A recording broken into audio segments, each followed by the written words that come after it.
Hey, hey, hey, hey. What's up, your humble servant? Phone's a little crooked, but I got it set up weird because I haven't done this in forever. So we'll talk about that too. We will talk about why I have chosen to ramp down on periscopes and articles and all things of a intelligence sharing nature over the last couple of months. I assure you it's not due to any lackadaisical efforts on my part.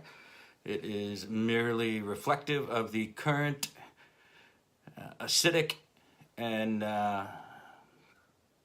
actually plaintively speaking, rip-off culture going on Periscope and YouTube, and people are totally jacking everybody else's intel, and it's just not worth it. And plus, mainly all the debates that were going on were Q-centric, which don't interest me, and I don't really care.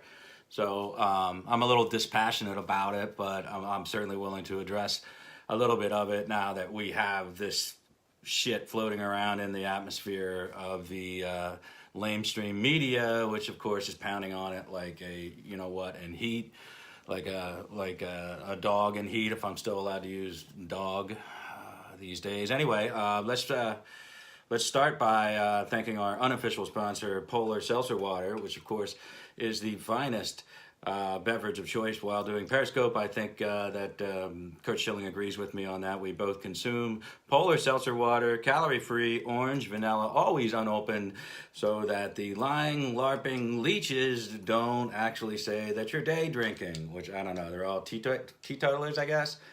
And I would drink a beer at 8 o'clock in the morning instead of Monster energy drinks. Apologies to anyone who drinks Monster energy drinks, but you're probably a guy that washes that down with Mountain Dew and then Doritos, and then talks about extreme gaming experiences and how good you are at Fortnite or something. I don't know. I don't want to be that guy, so here's to all of you.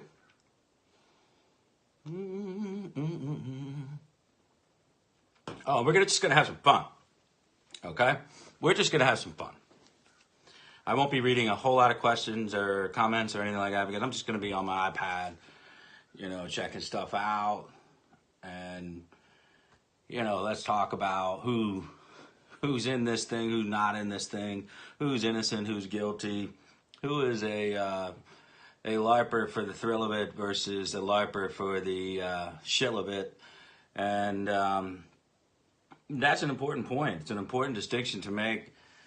We know that Q is a LARP, and people that are hanging on to hope, I get all that.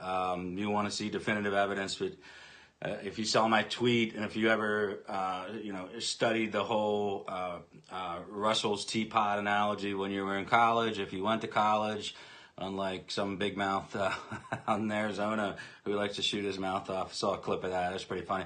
We'll get to baby chin, man tits in a little bit. So, you gotta look at disproving a negative, which is something that has been argued through religious philosophy, even political philosophy, for quite some time. It's not an easy thing for anyone to really get their brain around. But anyone who doesn't understand Russell's teapot analogy and doesn't want to have to Google it, just real quickly, Russell's teapot analogy, it basically was him talking about why he's an agnostic. And at that point, you have to look at the original quote, which I believe is, I'm going back on this. I just remember the teapot thing. I know that he would make an assertion that if he said there was a teapot between the Mars and Earth and the Sun in gravitational rotation, would anybody be able to disprove it? Well, obviously not, because at that point, there wasn't the telescopic capabilities. So what he was saying is it was kind of a flat earther mentality, disprove a negative. So how are you going to disprove that this teapot is not truly, circling the planet, if you will, in orbit? between the sun and Earth. Well, you're not going to be able to. So that was his, now defunct due to telescopic technology increases. But you have to understand that that is the efforts to disprove a negative. So when people say to me or to others, I want you to prove that QAnon is a fake. Well, that's not, I've gone through Q proofs that people sent me. And there is absolutely nothing that is inexplicable or in any way even tantamount to an actual breadcrumb trail to an activity, like proving something. It's more or less a typical scam, a reach scam, a cold read scam, which is basically if you go get a read from a spiritual person or whatever, a reader, an advisor, whatever, they will start with letters to a name. There's someone in the room, and it starts with an A. Is it Andy? Is it Amy? Is it Annie? And then they'll just keep running. And then finally they'll hit something and they'll move on from there. And it's an incremental thing. It's a cold read touch, and Glenn's talked about it ad nauseum. Houdini was kind of passionate about, because at that point in Houdini's career, it was all basically a giant LARP. Back then, and people were making a lot of money off spiritual readings and rigging tables so they shake, and all kinds of bullshit. So, and oh, by the way, I've been officially blocked by Tracy Beans Diaz. Couldn't stand the heat of even a single question of mine, and I think that that's kind of funny. It merely started because you've got a crack group of researchers that are trying to work on not what QAnon is saying or all that other shit.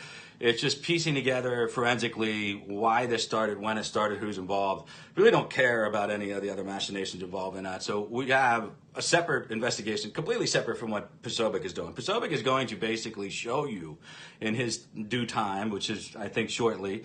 Posobiec is going to show you exactly how this thing took off, who was involved, and what exactly a baker means. And then they'll show you a graph that you'll see in chart metrics how that this thing was spread, who is working with who to get their accounts to grow. And then a team of people like the team that's working with me, what they'll do is they'll show you, like, take a Tracy Beans Diaz and a praying medic, and they'll show you how their accounts instantly go from, maybe 9,000, 10,000 followers. Like within weeks, they go up to 50, 60, 70, and eventually almost 100,000 followers. Now, if you know anything about, I don't know anything about Tracy Beans Diaz. I never heard of her. I guess she had a YouTube thing before. But this YouTube phenomenon is definitely part of this whole component. So what Jack is going to show you is actual Discord chat logs, I'm sure, that show the actual evolution of who was posting. And I guarantee you, we know that there was more than one person. But it's the people that were aware of this scam going on that are making the money off of it. So it was kind of like an awkward Amway situation where the very top of the pyramid couldn't actually seek to financially reap the rewards of it because it would become too obvious. So they had to look like they were just, they were trying to be magnanimous, okay, and just kind of do this on their own to enlighten the world or whatever. So what you have to do is you have they reached out to all these YouTube people because they tried to get the YouTube stuff in it. And if you go to my timeline, you will see my Twitter feed. You will see it didn't take me long to find a video that was put on YouTube within 6 days of the first Q drop. And that is by an individual named, here, bear with me here. Anyway, I'll find it. Some YouTube channel, and I forget what it is already. So this guy's already talking about James Brower.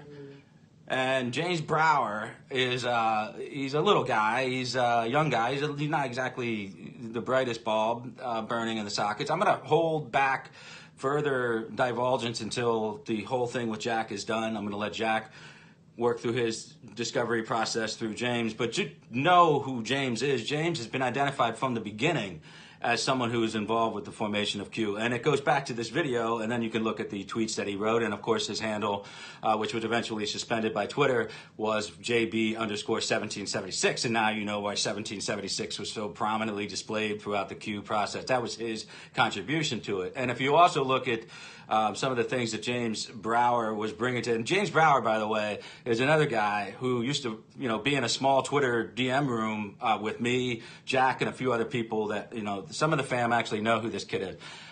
Yes, he was on the campaign. He was basically recruiting volunteer phone bankers up in New England somewhere. I don't even know which state it was. And it might have been Rhode Island or something. And it was nowhere near relevancy. But he was really, trying to get in with Chuck Johnson. And he was part of the so-called We Searcher group. Certainly not a prominent member of that We Searcher group, which, of course, leads him to want to do something more on his own. And that's eventually what he did.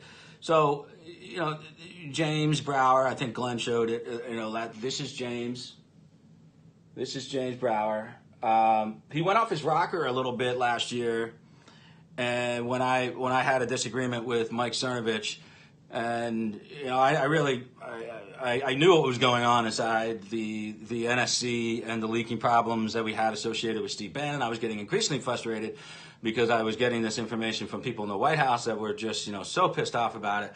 And it was connected to people that were connected to Mike Cernovich. But that's all in the past. That's all buried. You have to understand, all these guys know each other, all right?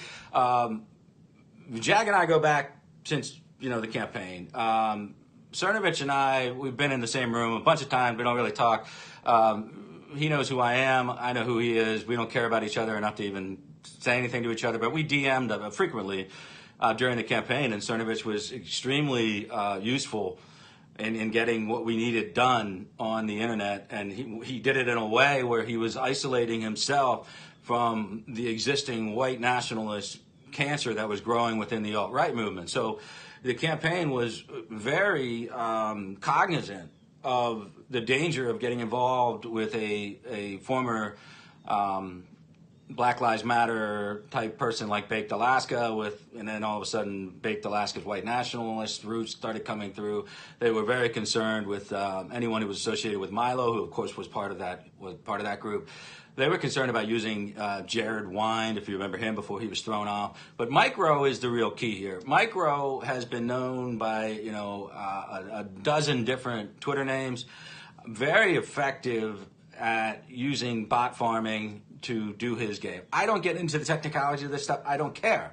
I've never been on 4chan or 8chan, or I've never been a part of Reddit or the Donald. I've never done any of that, but frankly, because I've never wanted to mix my intel sources. I would never want, I like pure stuff that comes out of Washington and then take whatever I can from my own critical analysis and do it myself. So I try to stay out of all that mess. So I'm not your guy just to explain what the actual Discord chat group trip code stuff that Jack's going to reveal. It's going to be, I think, to most people who do understand this, and there's going to be problems in the Facebook community with the so-called baby boomers, and I've noticed a ton of them who are just, in their 60s and 70s that just are desperate to believe that this thing is a reality. But certainly there's been a movement afoot that has not been pushed back on by legitimate people, because legitimate people, A, weren't paying attention, and B, weren't going to step into the shit show and then get shitty themselves. So you're not going to have we have a lot of military anons on Twitter who are in military intelligence, and they don't mess around with this stuff because, one, they don't need anybody digging into their stuff to find out who they are. So it's a very dangerous game. For anybody who doesn't want your real name out there, you might want to stay out of frontier building and pioneerism on a cult-like activity like a conspiracy theory. If you're Tracy Beans Diaz and the media is calling you and you're busted, right? And Brower is going to have to probably admit that, yeah, of course, Tracy was retweeting Brower way back in the beginning of all this because they were building each other's feed up. before Brower just got, kicked off of the of Twitter. So they're going to look into your life. Now, of course, Tracy is scrambling, and she has no background for this at all. The difference between a Tracy Beans and a James Brower is James Brower has what I call a functional knowledge, just enough to get himself in trouble. Again, when he went live with this Las Vegas bullshit, he went live and he made it to Alex Jones, and it was all part of the LARP. He went live with the Las Vegas shooting motive for the shooting.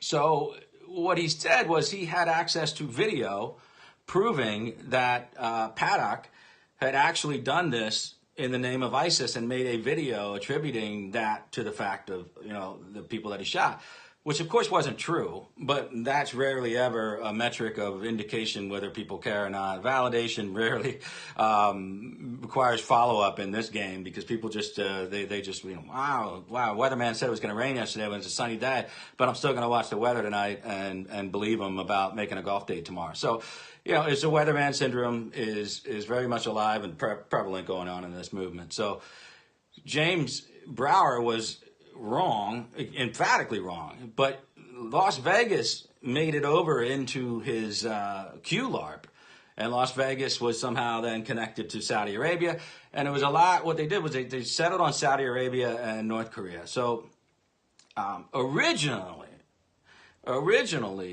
someone gave them, and I'm not going to name who it is, but I know who it is, who previously worked in the White House but was told to leave.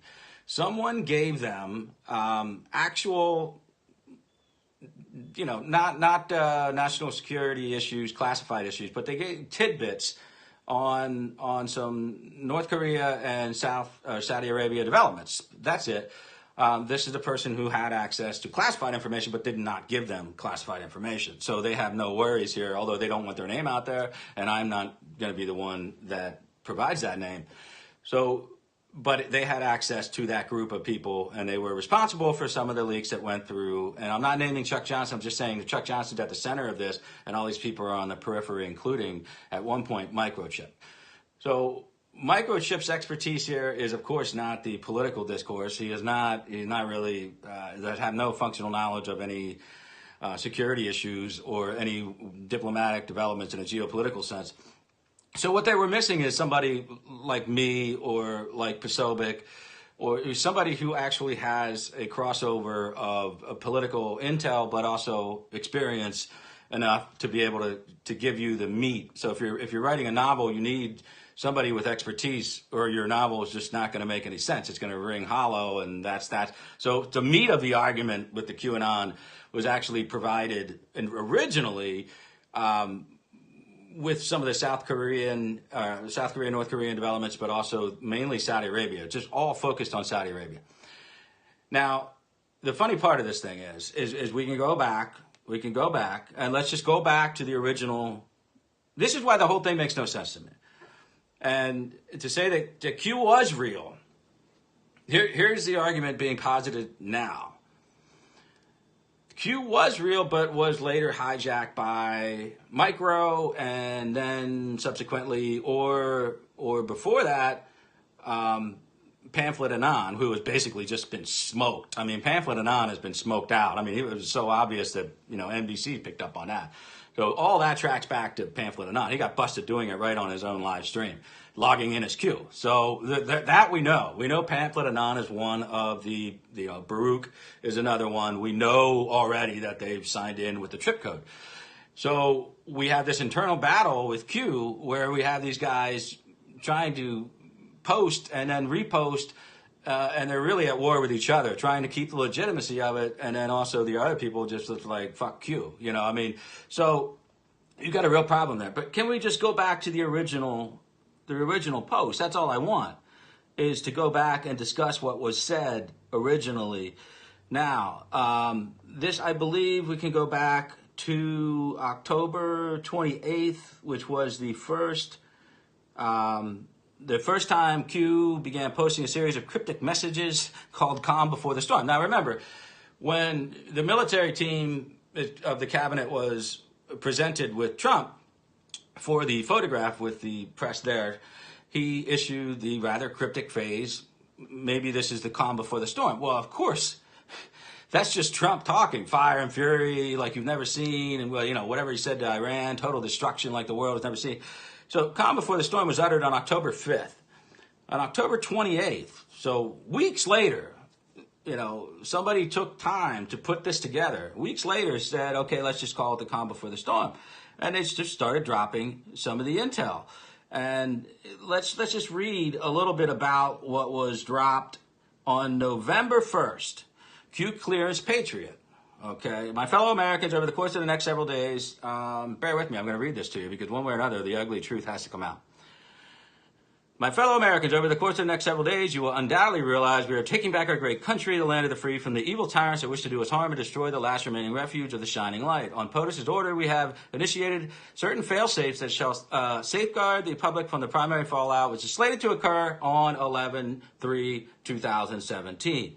So that's an important point. This fallout was supposed to occur last year, nearly a year ago, 10 months. And now we have, upon the arrest and announcement of Mr. Podesta, actionable, quote, actionable on November 4th. So even if you want to argue, oh, he didn't say what year, November 4th, okay, well, do you believe that Podesta is going to be arrested this November 4th? I've got news for you. That's not going to happen. Confirmation to the public of what is occurring will then be revealed, but it will not be openly accepted. Public riots are being organized in serious numbers in an effort to prevent the arrest and capture of more senior public officials. Think about that. This is where it all starts, and this was supposed to occur last year in November.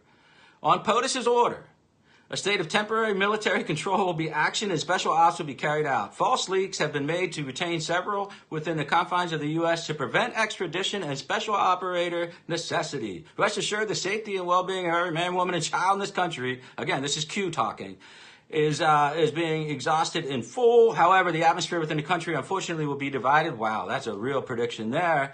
So, and many fall for corrupt and evil narrative that has long been broadcast. Here's another important point from November 1st, 2017, directly from Q Clearance Patriot. It indicates, quote, we will be initiating the Emergency Broadcast System, EMS, during this time in an effort to provide a direct message, thus avoiding the fake news to all citizens.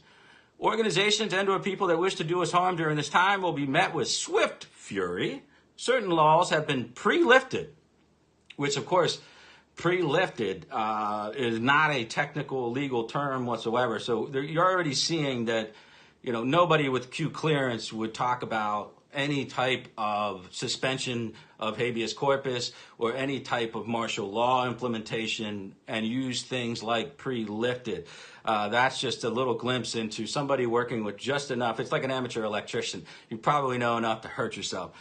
To provide our great military the necessary authority to handle and conduct these operations at home and abroad. So at home and abroad. So Q's talking about domestic and foreign, massive overhaul. Your TVs will be completely taken over by the government, and they will issue out an emergency broadcast announcement that all these people, senior public officials in Washington and around the country, and indeed the world, will be arrested. And we haven't yet heard from Q at this point that they were all going to Gitmo for military tribunals. But the POTUS, this is the other part of the November 1st Q clearance drop. POTUS will be well insulated and protected on Air Force One and abroad. The specific locations are classified. So think about this. It's not classified that you're going to establish martial law in the emergency broadcasting system and arrest all these people. But it is classified. It's not classified that POTUS is going to be up like George W. Bush style, flying around on Air Force One while this all goes down to ensure his safety. That's not classified. It says here, specific locations are classified. So again, anybody with any type of discernment, critical analysis, critical thinking, does not need clearance at any level of the military to say that this is utter bullshit. So, and then here we start with the narrative that floats back into what somebody like James Brower is capable of, and that is mainly hyperbolic talk about taking the country back, making America great again. And then it goes into the divinity aspect of this whole thing. What they try to do in a true cult fashion is they got to link up a Messiah complex to themselves, but in a greater detail to someone above them, which is Trump. So Trump needs to be deified in this way. And this is how they managed to deify Trump at the end of the original November 1st Q Clearance Patriot drop, which says that, I'm sure everyone here can understand, you follow the questions from the previous threads and remain calm. The primary targets are within D.C. and remain at the top on both sides. The spillover in the streets will be quickly shut down. Look for more false flags, which is funny because Q is a false flag. Stay alert, be vigilant, and above all, please pray. So this is where the religious nature starts to come in. So Q drops. They started with the intention to become almost ecclesiastical, if you will. They have a gospel-like, scripture-like component about it. And it ends, fittingly, with this, which is meant to tie the Messiah of this scenario to Donald Trump. It is the Bible passage, for God so loved the world that he gave his one and only Son, whomever believes in him shall not perish but have eternal life. Love is patient, love is kind. God bless my fellow Americans. 4:10:20. Now 4:10:20 is D, J, and T. So that is right there is a dangerous attempt to almost look like you're signing off as Donald J. Trump. But it's also extremely telling that they are looking to start the process of codifying their ridiculous breadcrumb mentality into a form of numerology. Numerology, as you may know, if you've ever studied any of this stuff or been a part of a conspiracy theory before, it's all about being able to use numbers in multiple fashions. So what you want to do is you want to insert numbers at a random capacity and then attach meaning to them later. So numerology is one of the most efficient ways to draw some type of correlation between what has not yet happened and what will happen. So it's kind of odd that they would just go so simple with 4:10:20, wow, which is DJT, which is stupid. So, that's kind of a refresher, if you will, on how this all started, which of course none of this is accurate. And Huma Abedin was also supposed to be arrested the day after John Podesta, which of course is not true.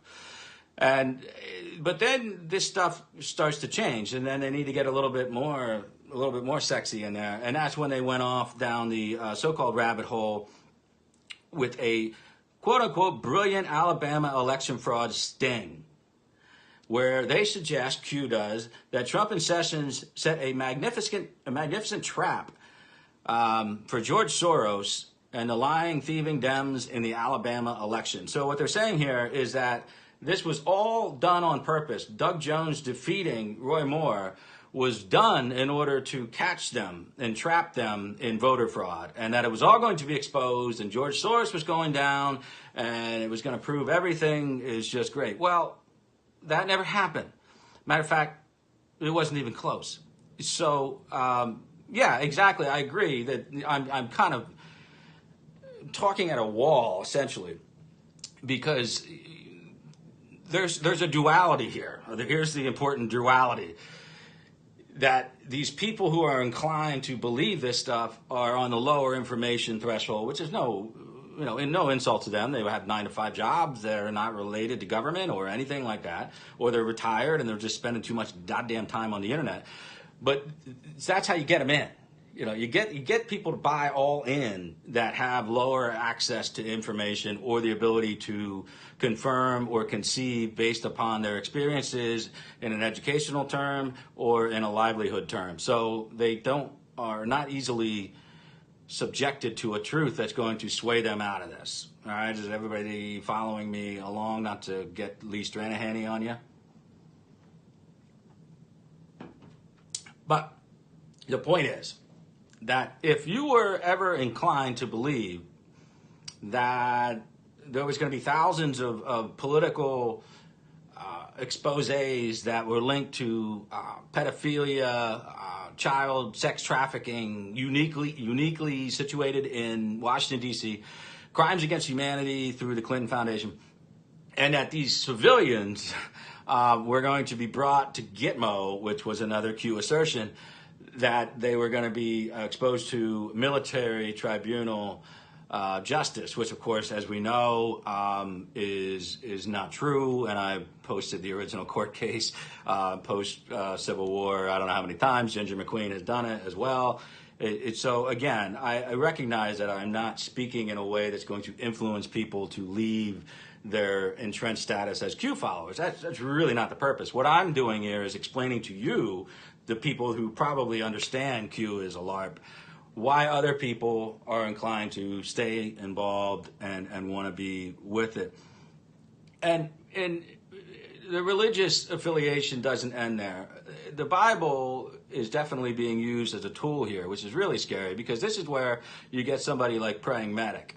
Now, Praying Medic, Dave Hayes, and that's not his full real name, Dave Hayes gets involved with this right at the beginning. And isn't it kind of funny? He's involved, he's sitting out there, he's trying to help your favorite chinless Monster Energy drinking asshat who got 734 votes in Arizona running for Congress, who I have Telegram messages I'll show you for, just basically, this guy's insane. And also telling me privately that I'm the best thing since sliced bread and I'm awesome and he can't believe I'm off the show and all this other blah, blah, blah, blah. So, the chinless wonder, who is, by the way, one of the most misogynistic, chauvinistic ass hats I've ever listened to in my life. The clip of him and what he's saying about Ginger McQueen today is merely reflective of his record, both criminally and civilly. First and foremost, there's two things in common between Chinless Mantit and Praying Medic. Obviously, proximity. They both live near each other in Arizona. They both have a bad habit of stretching the truth, we'll put it that way, about who they are and what their background is. And I will just say this, if they want to continue go down this road, you're going to have to own up, just like Tracy Beans Diaz had to own up that she was bankrupt. She needs this. She basically telling me she wants $9,000 a month from people to write senseless, relevant or irrelevant Twitter threads. I mean, I don't even understand how she calls herself a journalist. Obviously, she's not a journalist. I asked her to trade resumes with me. I got no response. I asked for a simple debate. I got blocked.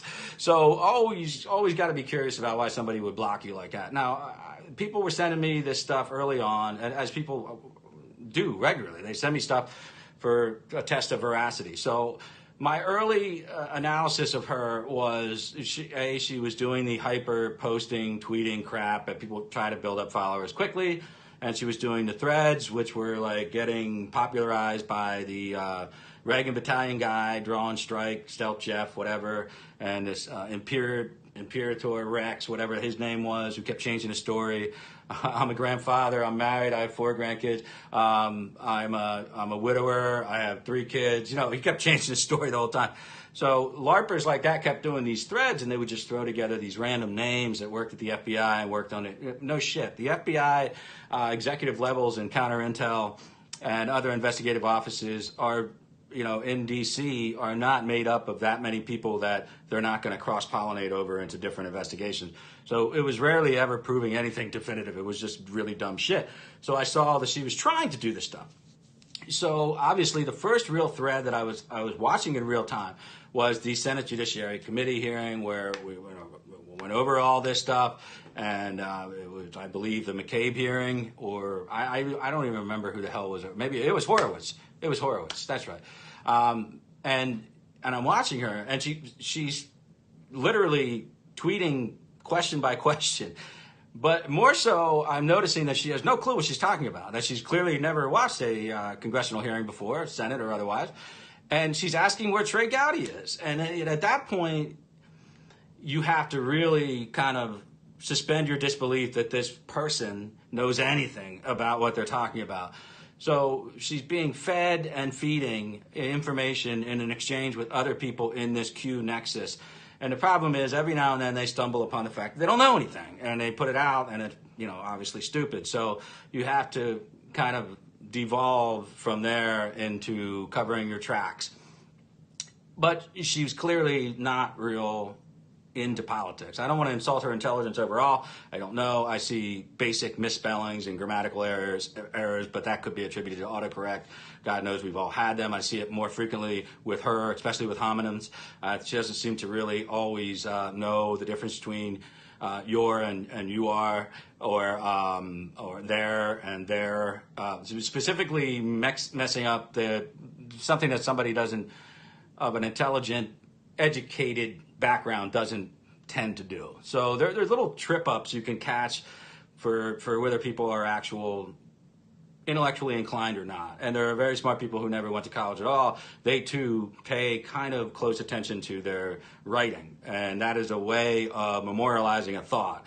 So anytime anyone to the right side of the parabolic curve on the IQ chart writes anything, they're memorializing a thought. They care enough to do it in a way that reflects their intelligence. So reading hers in aggregate, and blocking me doesn't do any good, because I do have people that will screenshot everything, and I do have at least 2 other accounts to witness it from. So you're not going to ever block me out totally. I'm still going to find the bullshit. Like recently, if you want another example of why Tracy Beans is full of shit. Tracy Beans, one, has been receiving phone calls, I know, and have been told by conservative journalists and reporters and bloggers who are trying to help her with this argument that she's just not this crazy former YouTuber who was talking about Pizzagate and went through bankruptcy, Chapter 9 or whatever, and needed money. And she's not answering any phone calls, and she doesn't want to tweet about it, obviously, either. But recently, as I believe yesterday, she claims that she found a stunning motion, which was provided to her, obviously, a stunning motion in the courts. And I know how this is. Once you start to get over 50,000 people send you stuff all the time. You know, if they see it, all this stuff originates from generally accounts that are smaller and people that are actually involved in monitoring legal filings or things of that nature. So somebody provides to her a motion that was made to basically lock down any relevant evidence in the Papadopoulos hearing for prior to sentencing. So what I see here is that she says this is a bombshell. And I'd pull it up to you, but I'm on the account that she blocked me on.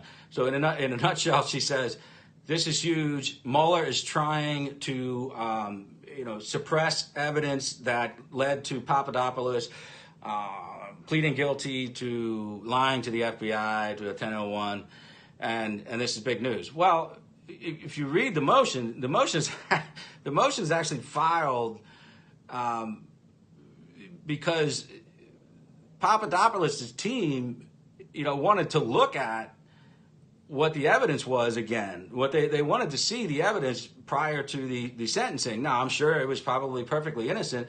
They wanted to see whether or not there was mitigating factors inside, and not potentially exculpatory, but mitigating evidence that they could present to the judge for a lesser sentence, I imagine. I don't know. But the order itself was just that they were allowed to see everything, but Mueller was saying they were not going to make it public in any fashion, shape, or form. And this happens in every single case, and it happened, of course, in the Mike Flynn case where everybody was up in arms about that filing when it was just typical stuff. So when you find somebody who doesn't understand anything about the legal system and somebody drops them as like a bombshell, and she just kind of gets on it like a dog in heat, and just not taking the time to even Google her way into intelligence. Just Google and you'll find yourself in the know on certain things. And Google, so you'll find that some other, 2-bit anon dropped the same information, if it's worthwhile, months ago. So what we have to look at is the ratio of success versus failure on any of these intel drops made by anybody, whether it's baby chin, man tits, Monster Energy drinking 734 votes, curly-headed bastard, or is it Doughboy the baker for Q, who basically has some real problems in his story as well in praying medic Dave Hayes.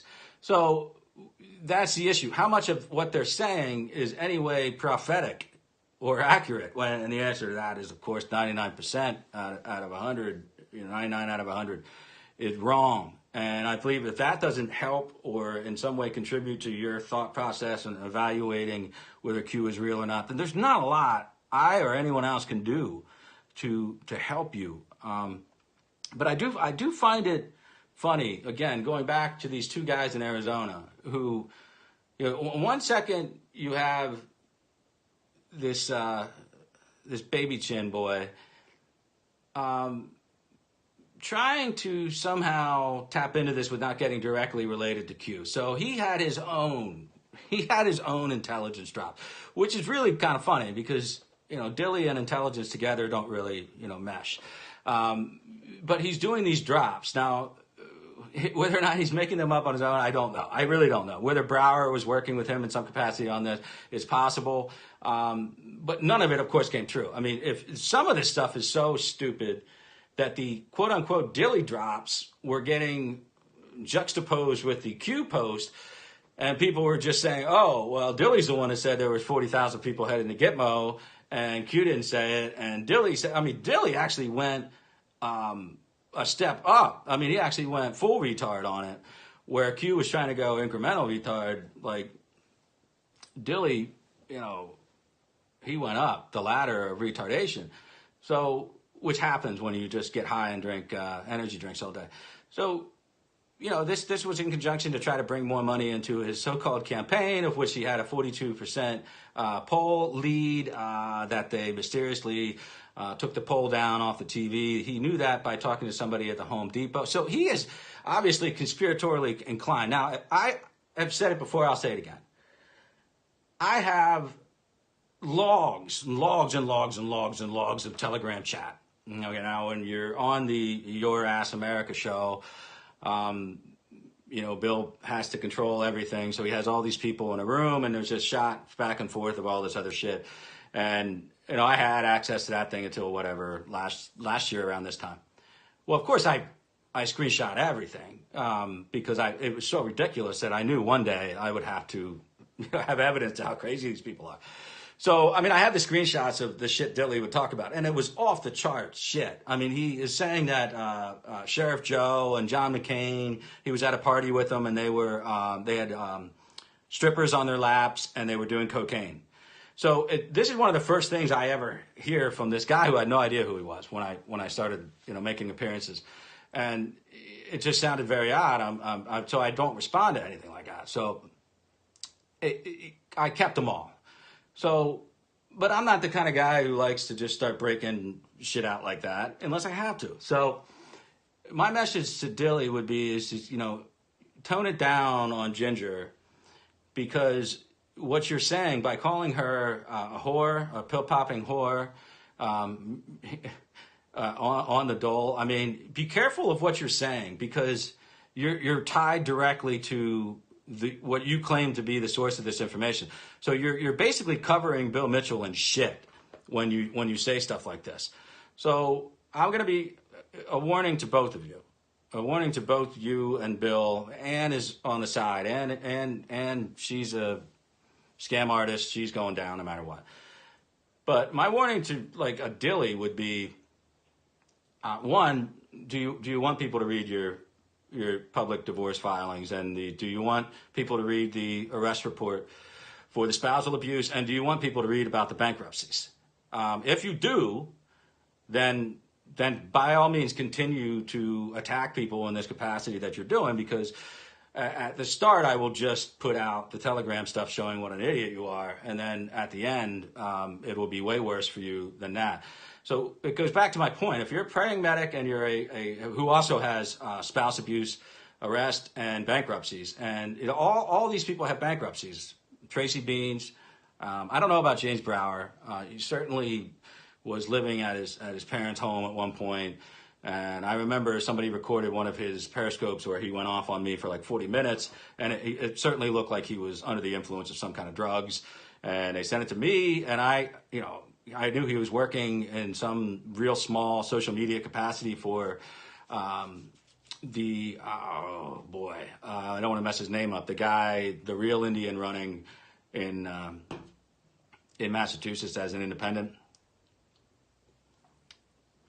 So somebody sent me all this white nationalist ranting stuff in this Periscope, and all I did was give him a heads up. Shiva, yeah, thank you. So I just gave Shiva a heads up that, Brower might not be a guy that you want to be tied to should, the Daily Beast come sniffing around through your social media shit. So, but Tracy Beans Diaz, obviously public bankruptcy. We have bankruptcies with Dave Hayes, praying medic, and with Brenden Dilley. So we have that near unanimous requirement for incoming funds perhaps not to be declared to the IRS. And what better way to do that than, PayPal? And so, I'm not going to go into the whole praying medic situation, but know that is a subset of research that's being done. And it goes all the way back to all of his postings. You can try to delete them all now. It won't matter. I mean, this guy has legitimate psychological issues. He's admitted to it before. He has a personality dissociative order. He's not right. There's something really wrong with this guy. And he's involved with the occult. And I think that's going to be really unnerving and a turnoff for the people that are looking at the religious point of the Q process. So you got to wonder if everybody involved in here, and Pamphlet Anon obviously has been researched to the extent where all this stuff is being done out of his parents' house. And now he's taking money in on this and directly related to Q. And now we find out that he's actually operating as part of the Team Q and he's taking money. And that's where you get into fraud. And we're going to find out your real name, because you shouldn't be taking money, I don't think, from anybody if you don't use your real name. And people say, well, you call yourself John Wick of politics. Well, not really. I'm Gingrich of PA. My entire name and bio is out there for everybody to see. You can't dox, and somebody threatened to, on Posobic's Periscope yesterday, oh, you can't say bad things about, I forget who it was, DeFango or something. You're going to get doxxed, Jack. And Jack's like, do you understand what dox means? You can't dox me because I'm Jack Posobiec. And if you want to find something in my past that I've lied about, go ahead, find something about it. So Jack is basically saying that.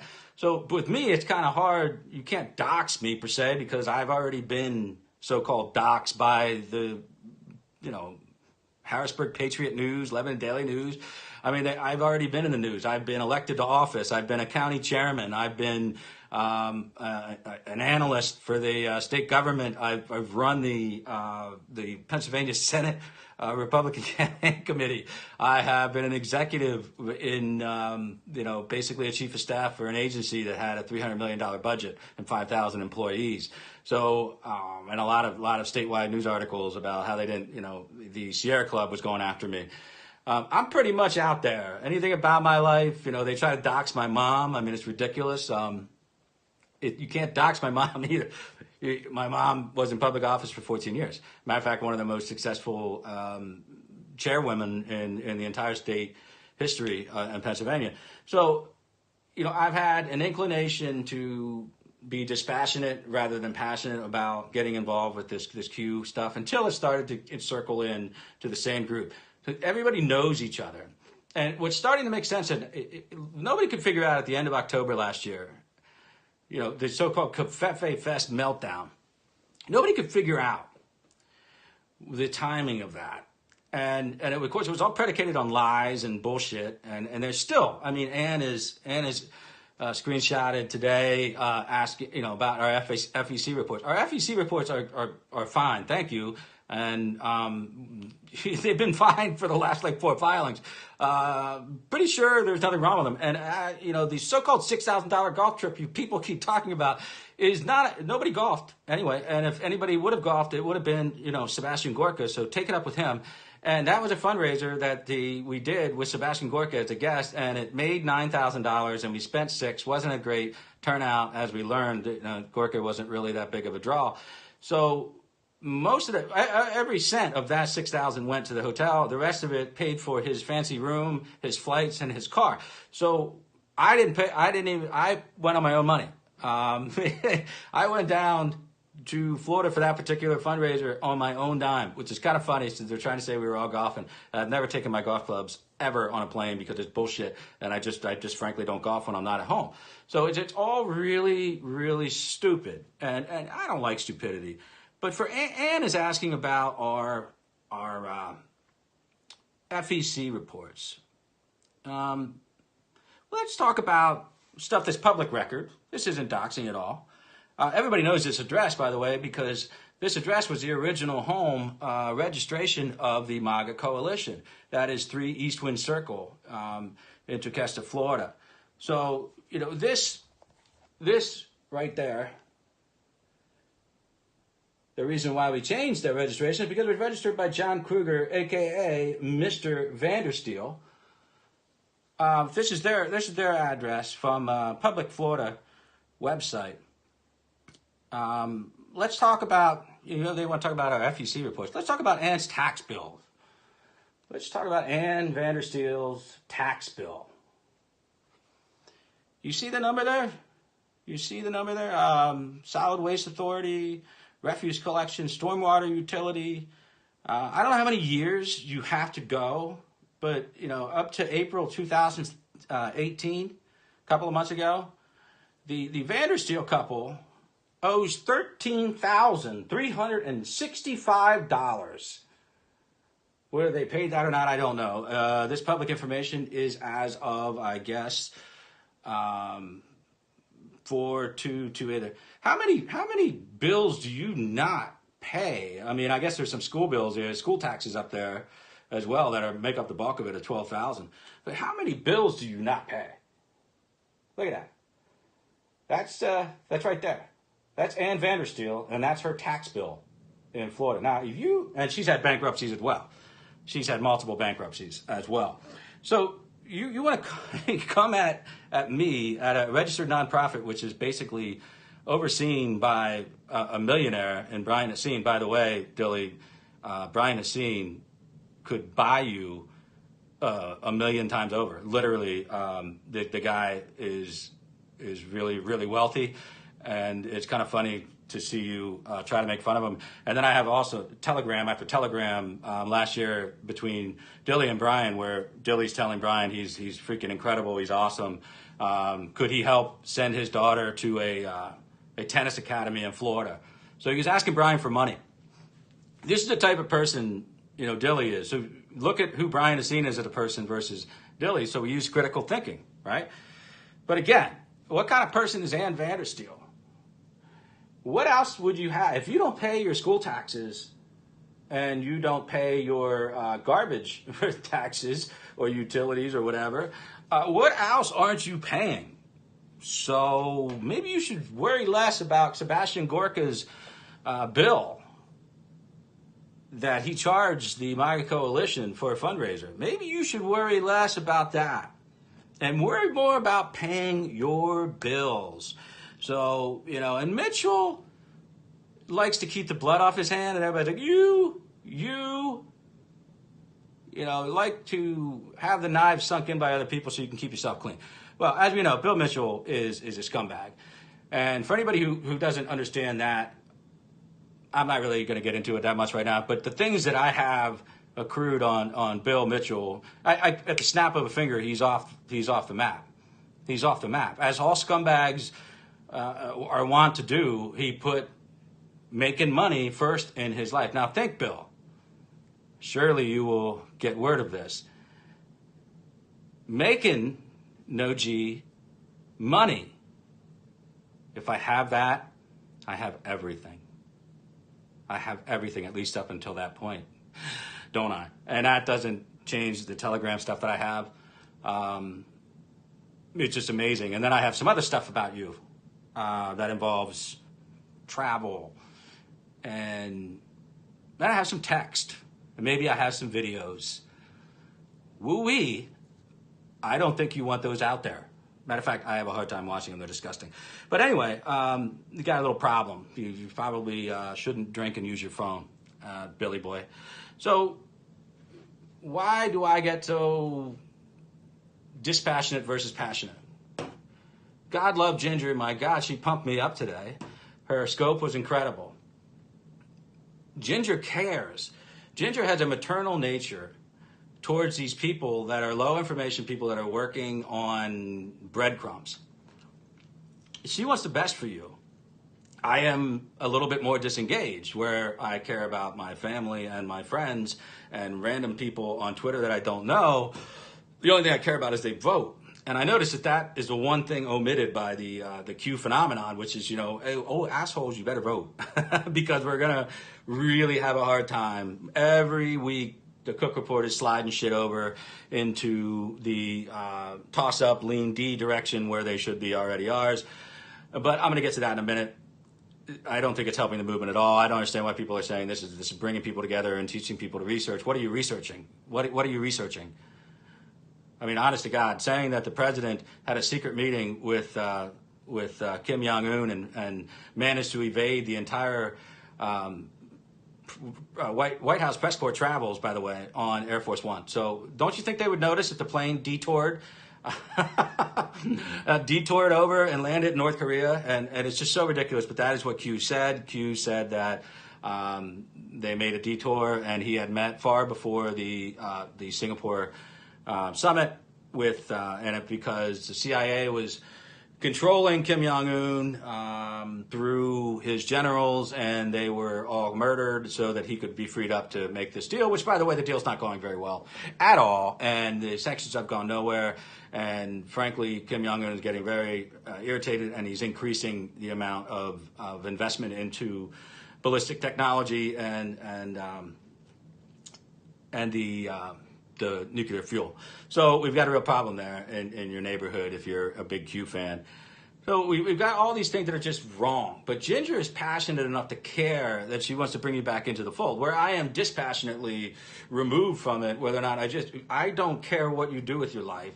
I am a little sensitive that people are sending hard-earned money to scam artists. Obviously, like Praying Medic is a total scam artist. Tracy Beans is a total scam artist. I mean, these people were nobodies. I mean, you have to understand, I've known Praying Medic, Dave Hayes or whatever, since he begged me to do a podcast with him, and I had no idea who he was. And that was a long time ago, sometime last year. And, he was always on my Periscope. I was the greatest thing since sliced bread, right up until Kovefe Fest, where, a bunch of people were coming together, and it wasn't even my event, but I was going. And all of a sudden, Dilley wanted to go, but he wanted somebody to pay his way there. And when we said, of course not, you're a nobody, he got mad. But Dave Hayes, Praying Medic, just starts to infiltrate a lot of people that were paid, by generous people, part of the family, to go out there to California, which wasn't cheap. They decided they weren't going to the event.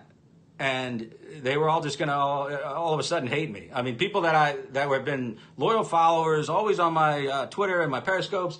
I'm the greatest thing since sliced bread. But all of a sudden, one day, and this time period is exactly the time period where Q gets started. So don't you think it's a little bit funny that, Dilley and Praying Medic, both out there in Arizona, just start to jump in on this out of nowhere.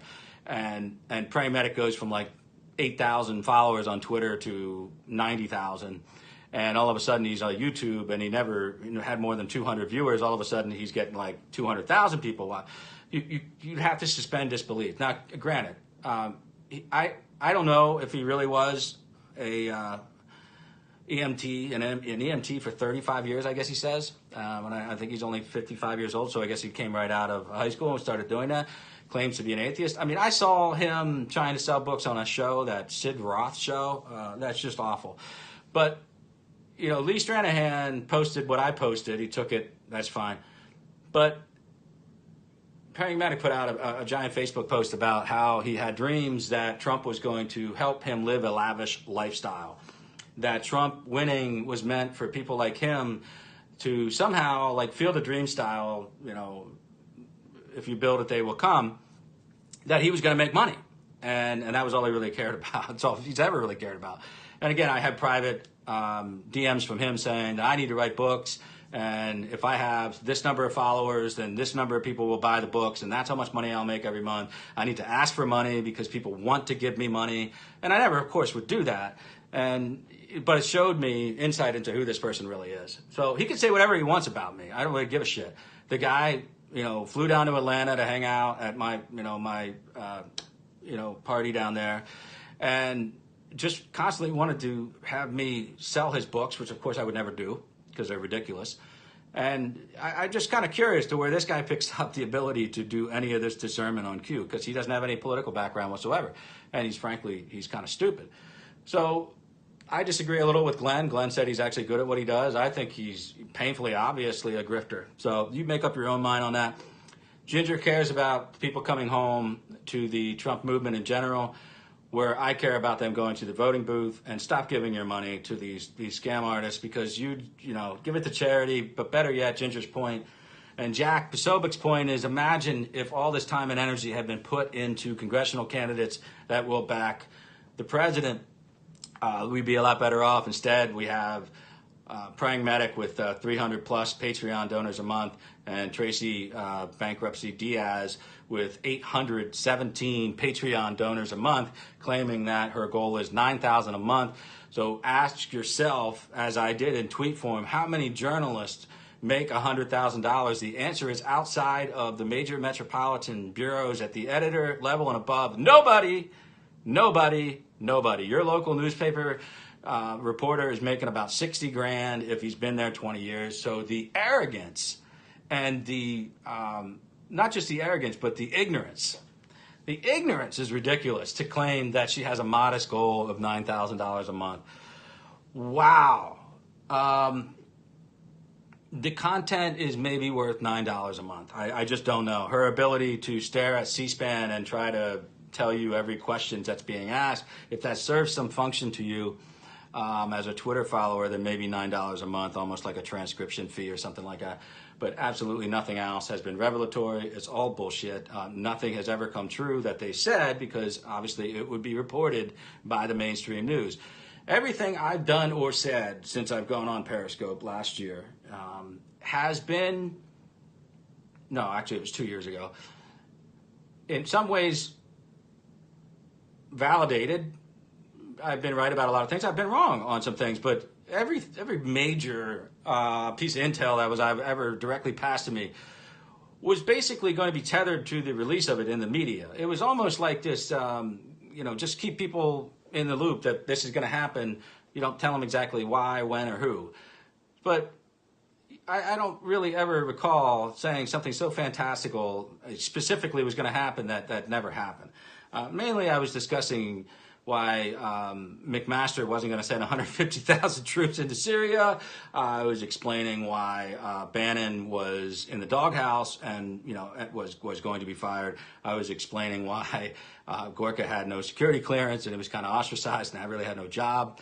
I mean, I was just kind of getting us through all the personnel issues and then discussing what the deep state actually was and what they're capable of long before any of this stuff was going on. And I think when people turned a corner with me, some started to fall off, because when I explained why the Awan brothers, I think I explained it back in March, that the Awan brother case was not going to be a big deal and there was going to be no major arrest or indictments coming from it. I think a lot of people were really disappointed, and they're angry that actually was borne out in reality with the Anon, basically, or the Awan getting off basically scot-free, and no one else going down for it. So I think that took out a lot of the Q momentum too. So Q is just an amorphous, shapeless, shifting conspiracy theory, because when you're not right, when the end of the world doesn't come, you got to keep changing, find another celestial date where the world's going to end. So it feels like kicking a dead horse, but it won't be dead, I guess, until Jack releases the Discord chat. But I've lost my patience, whereas Ginger is trying to, getting a little fired up about it today. My patience is pretty much gone. I mean, the reason why I don't Periscope anymore is because somebody contacted me within this little circle of people saying that some of the stuff that I was saying, they were working into how to make it into part of whatever they're doing with these intel drafts. And I'm like, well, F that. You're not taking anything that's going to actually be real and then use it as a credibility issue. So I had to shut down. That means, no articles divulging anything but commentary, and more or less Periscopes are no good. MNN, we can talk because that's why, we're on there once a week. But I'm very careful now, other than giving basic commentary on what is actually happening, because prefatory stuff in the predictive business, I still have intel all the time. But mostly I restrict it now to the Manafort trial and some other things I'm working on with some people with the House Intelligence Committee reports coming out. So, but I will never tip my hand again in a public way, because, frankly, I'll be damned. I'll go broke, as I have, doing it as a public service. But I'll be damned if I let somebody hijack my stuff that actually comes from real sources, get used for the enrichment of other people. I mean, obviously, I'm not going to do that. But what I want to make one last point about the Ginger McQueen. Ginger is probably one of the smartest and definitely shrewdest personalities that I've come across through this whole process. She is also a kind-hearted person, and I haven't always been accused of being a kind-hearted person. I'm not going to deny that, but I've definitely mellowed out as I've gotten older. And for Ginger to be accused and accosted like the clip I saw today of Dilley, which is recorded, so don't even bother, Dilley trying to get rid of it, where he calls Ginger a quote-unquote stupid bitch, stupid or dumb redheaded bitch. And I hate even repeating these words, because if you watch somebody like Brenden Dilley who wants to talk like that, that's fine. Because I know Glenn says things about people that get people upset. That's fine. But that's Glenn, and this is Dilley. So if you have a problem with Glenn using that language, then you don't want to watch Glenn. But this is Dilley, and I'll give Glenn credit for one thing. If he's calling you those types of names, chances are you probably deserve it. Where Ginger has done nothing to deserve that type of speech from an idiot like Dilley, and I think it's just a shame. But I wanted to make a point that he was saying that Ginger is irrelevant, not since she left the show, like she was forced out of the show. No, she left the show for her own reasons, and believe me, when you're talking about Bill Mitchell, not only do I have everything, and if that sounds unnerving, it probably should be to him, but you just notice what other people don't say about Bill Mitchell, and that is not going to go on forever. And he lives off of it, people just not calling him out for what he is. But if you go to Kerry Kellerman, the guys at the very beginning, Kerry Kellerman, Wayne Dupree, and then you go all the way back to Katja Lee, you go back to, of course, Ginger, myself, Brian Hassine, Jack Posobiec, you go to Kerry Smith, and anybody else. There's nothing nice to say about the guy. So you have to wonder, why is that? I mean, nobody made any money off this except Bill. So you can't say that people are mad or jealous that they were asked to leave the show. Nobody cared. It was like you had to drag me on that damn thing every week so I could listen to this freaking knucklehead try to make sense of something he didn't even understand. And I helped make his show. His show was a little shit box of a show. And not to toot my own horn, but I think everybody realizes between myself and Ginger and Brian Hassine, we pumped up the numbers to where it eventually got bigger. And my last show on Bill Mitchell was over 140,000 views. I don't know if they've ever even come close to that again on a regular show. But so they have a real hard time knocking me now after all that and all the stuff I have on Telegram, licking my ass so I don't need toilet paper. It's just stuff I'd rather not talk about. But someday people will say what they want to say about the man, and it won't be a good day for him at all. Again, making money. Making money. If I have that, consider that a key. A key to everything up to a certain point. So, challenging Ginger's relevancy. Let's go back to that point quickly here. Ginger is doing a Periscope right about, I guess, at the same time of this Dilley character. And Dilley's talking about, oh my God, Twitter and Periscope are shadow banning him. Not true at all. It's totally not true. So I don't know what the hell he's talking about. So Dilley, he got done 2 hours ago, and Ginger did too. Now, Ginger is irrelevant. Ginger has no following, right? Okay, well, here's some numbers for you. 3.9 thousand people have viewed Brenden Dilley's monster drinking post bong hit Periscope today. And what do you think Ginger's at? Ginger's at 11,000 views. So I'm not by any means a mathematician. Matter of fact, if it wasn't for the verbal component of the SAT, I would have really taken a shot at my college admissions ability. But I will say this, I believe 11,000 is far greater than 3.9. Okay? That's just me. I don't know. Apparently, in the world of Dilley, numbers don't mean a whole lot, I believe he said. His total of 734 votes, his 1% of the vote that he spent, $50,000 to getting, didn't mean anything. Elections aren't about results. Or elections aren't about your vote tally. I forget what his retarded statement was. But anyway, if that moron wants to continue going down this line and attacking Ginger in this capacity, then, it's only fair to have an open and honest discussion about you, who you are, what your ex-wife would say about your attitude towards women is, what your record would say about that, and what's your record of accountability on your Dilley drops. I mean, I would like you to stand up and tell the world that there's a reason why none of them ever happened at any point in time, nor will they ever happen. So, and again, I can, share the telegrams of your craziness, and of course I can share the telegram, of you telling me I'm the greatest thing in the world, and you can't believe Bill got rid of me, which isn't exactly the way it went down, but, that's a discussion for another day. So again, I just wanted to point out, Ginger 11,000, Dilley less than 4,000. And that's kind of a head-to-head type of situation. So Ginger, of course, has a much larger following. She does not actively seek to increase her Twitter following like these idiots do. So he's talking about engagement rates, which is kind of hilarious because I remember trying to figure out who this Dilley guy was when I first went on the show. And I saw that he had 100,000 Twitter followers, but then I watched his engagement rates, which he never got more than 5 retweets or 10 likes. And I was like, wow, this guy's like just completely worthless. And at one point I started reading about some of the stuff he was saying in the Telegram chat room about, a lot of the same stuff he says now about pedophiles and, all this other stuff.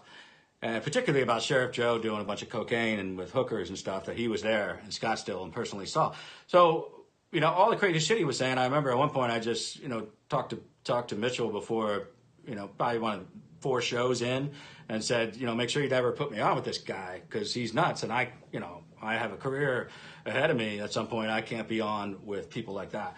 So, and of course, Bill agreed that, Dilley wasn't all there. So, he has a credibility problem, a big credibility problem. And there's a reason why his campaign platform was built on, changing the bankruptcy laws for credit cards and other personal bankruptcies. Take a hint on that one. It's a good way to deflect from your, and there's another issue I'm sure he'll stand up for is, protecting a domestic abuse charge from having your guns taken from you, which, people feel 50-50 on, but there's specific relevance as to why domestic abuse is relevant to Brenden Dilley, and he can deny it if he wants, but the paperwork's there, and certainly we can have this debate. If I were him, I wouldn't want to talk about it because then we have to address it and show the paperwork, and he probably doesn't want that. And again, all divorce proceedings are public file documents, so probably doesn't want some of those details to emerge either. And the same thing goes to Dave Hayes, praying medic. I'm not going to allow somebody, especially somebody who's going to attempt to use an equivalency between Q and the predictive business of Q and some type of prophetic religious venture, and attempt to use scripture to justify things that are not going to occur in these Q drops anyway. So I find that objectionable morally and intellectually and, personally. So, like I said, my work on, Dave, I've known the guy. I mean, I've literally known the guy. I've talked to him on the phone. This guy never had a bad word to say about me. So I almost feel like, Trump after Omarosa, that's kind of what happened to me back in the Covefe Fest, where all these people just out of nowhere, people I had given money to, people I had helped out, people I had, made sure that they could be included and help them get on Periscope, just out of nowhere, just turned on a dime. And now they're all mysteriously involved with the Q prophecies. So I'm very happy I'm not involved in any of that. And I think part of it centered around, as somebody brought up to me in their research, part of this seems to stem from my naked hatred and, acrimony towards Jeff Sessions and his recusal and what it had done to the presidency and his continued steadfast refusal to get involved with looking into how corrupt this whole executive order by Rosenstein was. And that didn't jibe with their pro-Bannon belief that Sessions needed to be preserved at all costs because his greater cause is immigration. So even while Bannon was still in the White House, there was this protective cocoon around Sessions' recusal and preserving Jeff Sessions, and that is because they believe that Sessions is somehow inherently needed to preserve our immigration reform. My problem with that is the Department of Justice is only one component of it. All you do is write a strike-off letter on something, and then everybody just goes off and enforces across the country what they're going to do. The Attorney General in there is just not really integrally, I'm not going to say not integrally involved. He's obviously integral to the process, but he's not really a day-to-dayer on that any more than the ICE administrator, the Border Patrol, and of course the DHS. So that was never a convincing reason to me, but that spilled over into this, trust Wray, trust Sessions. Now, if you're trusting Sessions at this point, I can't justify anything that you are going to say anymore. It just doesn't matter. There's no way I can convince you. Sessions is not slow walking anything. He has very emphatically recused himself from any and all issues related to the campaign and Clinton Foundation under oath. And then, of course, there is the written recusal from anything related to the Russian investigation. So there is no possibility that he's doing anything. And Huber is relegated to direct subservience to the Horowitz process. So if Horowitz doesn't issue it as a potential criminality action for review, Huber never sees it. So there's no Huber grand juries that I know of anywhere in the country, certainly not in Utah. And people ask me why Huber was selected. Well, Huber was selected because, one, he was an Obama appointee, but he was a loyal Republican, and he's in Utah. And in Utah, in that region, in that U.S. Attorney's Office, there's a very limited, just basically methamphetamine, drug problems, border stuff that works its way in there. Very limited stuff going on in that office. So you had to pick a U.S. attorney who didn't have a lot of other shit going on that could oversee the so-called Horowitz report criminality. So if you trust Sessions, that I guess is the last leg you're standing on, the Huber thing, which is not a leg at all. And trusting Wray, that really gets me too. I mean, you're trusting Chris Wray, who basically is now saying that he did not direct the firing of Peter Strzok because the OPR, the Office of Personal Responsibility Management, whatever the hell it is, OMP, OPR, whatever you want to call it, it's basically said he needed a 60-day suspension and needed to be demoted. And as you remember, and as you recall, in front of Congress, when asked and pressed by Democrats if Peter Strzok was going to be subject to a different set of disciplinary measures due to the nature of the text, Chris Wray said, no, we will go through the disciplinary process the exact same way we go through it every single time. And then, of course, that didn't work out because the recommendation was 60 days and a demotion, and that was not going to work out for the administration. So through the back channels, the deputy director under Chris Wray had to take the brunt of the firing. So Strzok is now fired and well on his way to $500,000 in GoFundMe. Money already. That is the state of our country. McCabe was fired. Strzok was fired. Page left on her own. The rest of the people leave when Comey got in trouble and was fired. There is no unnatural turnover. Here's another Q problem. A lot of Q people come to me and say, explain the anomalous amount of exits, resignation and firings in the FBI. and the DOJ? Well, my answer to that is they're not anomalous at all. I've researched it. I've talked to my friends in the FBI right here in the mid-state, and I've, with their help, gone to the appropriate websites, and then I've analyzed it on a year-by-year basis, and we are right where we normally are on a sub-executive level on dismissals, which are an average about 19 to 20 for lack of candor type of dismissals every year, and we're right about, last year we were right on that number, and this year we're going to be on that number again, right around there. And then they said, what about all these people leaving? Well, it's the director of the FBI leaves, the leadership team, chief of staff, chief counsels, they always leave with them. It's just that nobody notices because we rarely go through FBI directors less than 10 years apart. So, of course, Rebecca was going to leave, Baker was going to leave. Bruce Orr is still there, by the way. So, forget the whole, other part of DOJ, FBI mechanics about who's there and who's not there. I mean, Bruce Orr is still there. And Bruce Orr was not only still there, but Bruce Orr was discussing a lot of sensitive shit with Christopher Steele and his wife, Nellie Orr, while he was basically the right-hand man to Rod Rosenstein, yet another conflict that Rod Rosenstein has chosen to ignore in issuing the executive order, which eventually will be reviewed by a second special counsel. You can just basically take my word on that. If it's not Attorney General Sessions, it'll be Attorney General blank, whoever the hell is next.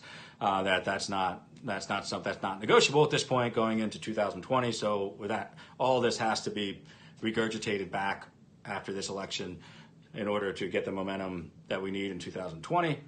So you can't trust Ray. Obviously, Ray's no good. Not going anywhere. You can't kind of roll through FBI directors back that quickly.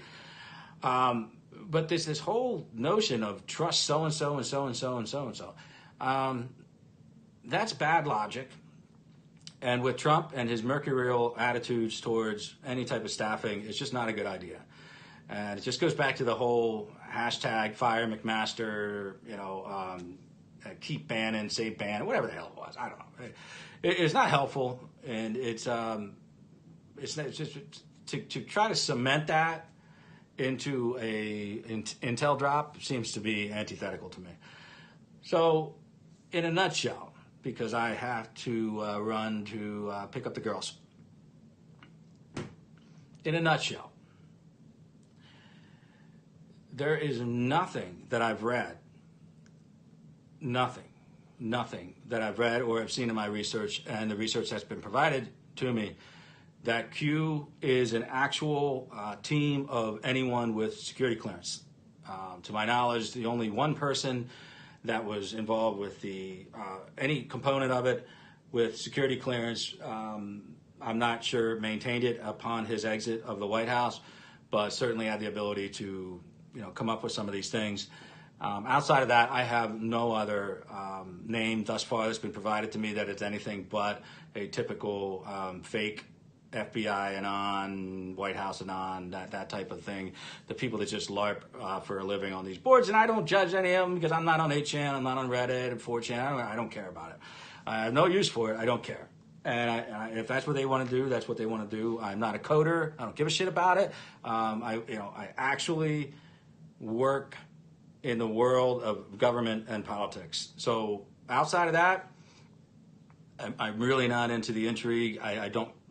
To me, I just want all parties named and involved so that we can let the Trump supporters who are following this thing back into the fold here and get busy with November and not be worried about some ridiculous, martial law and, Gitmo trials and Podesta and Huma Abedin. I mean, it's all so ridiculous that my brain suffers cramps from time to time because it is really a difficult process to just basically articulate it. It's just so dumb in some levels, and I know that people don't want to hear that. They don't want to be condescended to, and I appreciate that. But when I reach a certain level where I'm hitting the ground in a cognitive sense, where I'm bouncing and everything else is subterranean.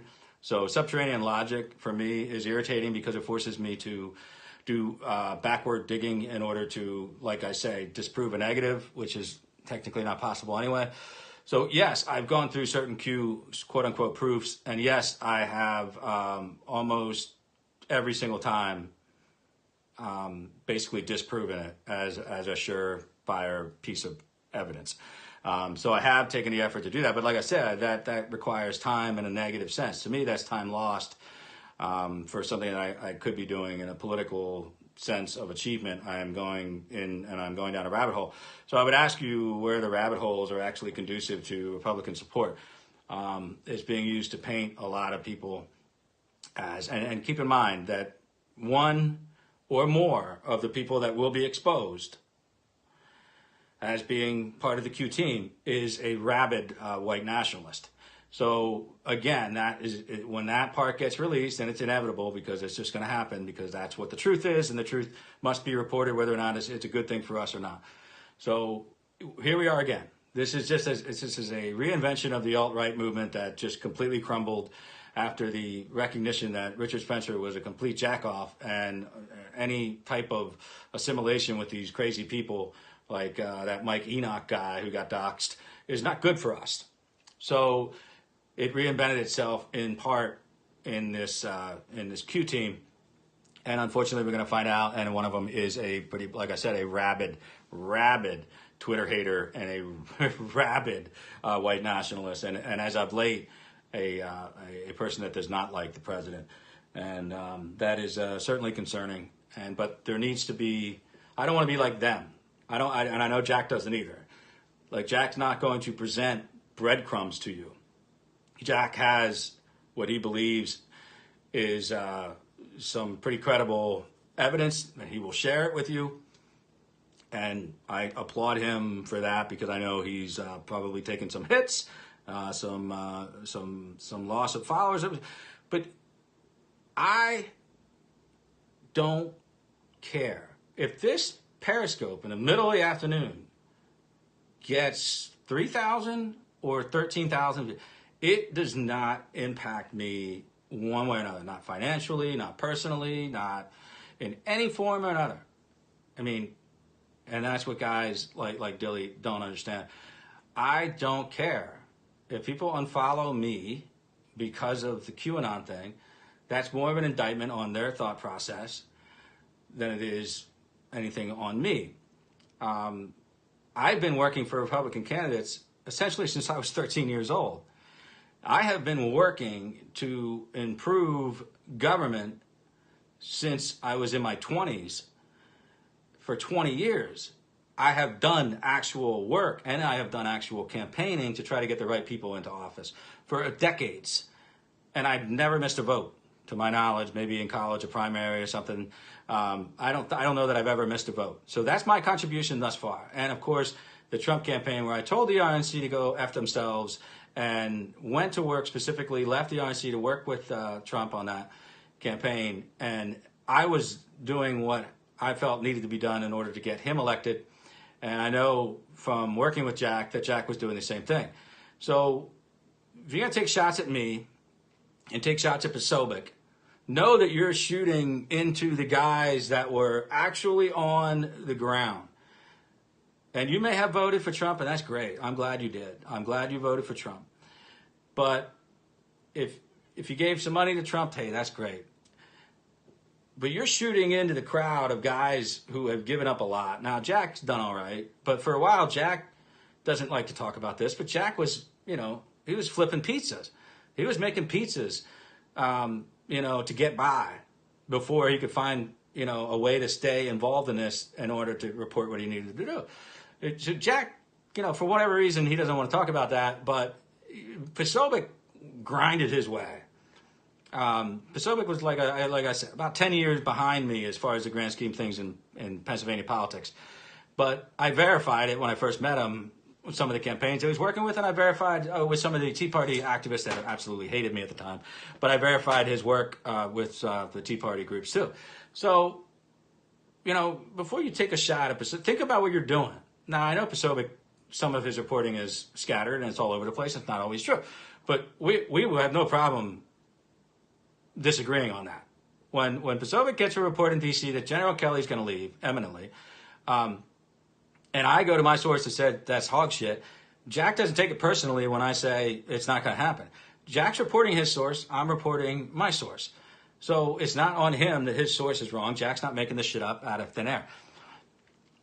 Whatever you think of Jack's methods or whatever he's done, I know for a fact he has worked to get President Trump elected, and I know for a fact that he's not jumped off and on the train enough to make people dizzy.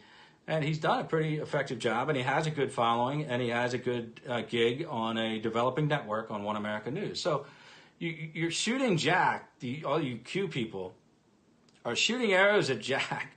That's definitely the wrong direction. You can shoot arrows at me if you want, because I actually retreated from all this in order not to even contribute anything to whatever it is you guys are doing. I don't want any parts of it. You will not use anything of mine specifically to go into your LARP. I just won't allow it. And the people in D.C.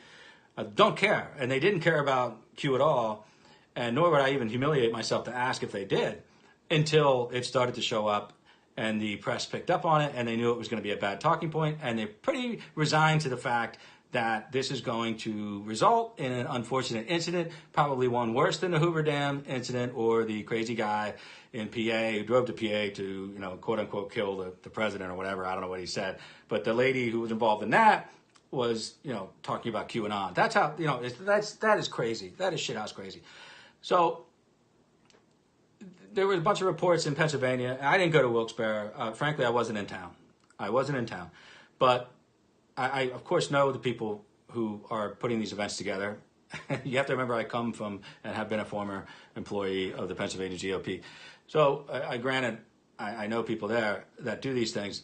My brief, admonishment, if you want to even call it that, more like a recommendation, was not to allow Q signs or anything Q related that would obscure the view or get too much attention on a camera unintentionally, because frankly, I didn't want that to become the narrative of like what we saw in Tampa. And then that turned into another, it's just so bizarre, but that turned into this narrative that Secret Service was, well, there were two narratives.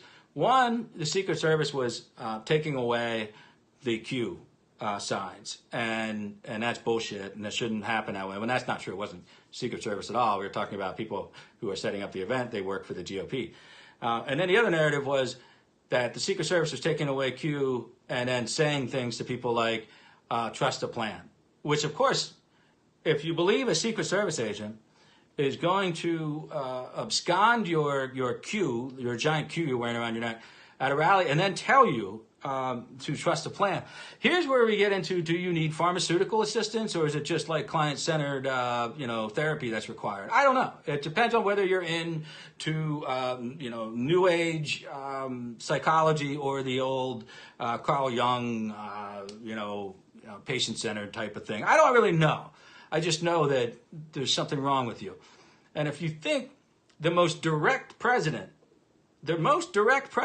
ever to the American people, communication style, the most direct president ever, Donald J. Trump, 55 million Twitter followers, networks across the television hemisphere that cover every one of his tweets ad nauseum. He is speaking directly to you. He is the most off the cuff, or as we say in Latin, obiter dicta.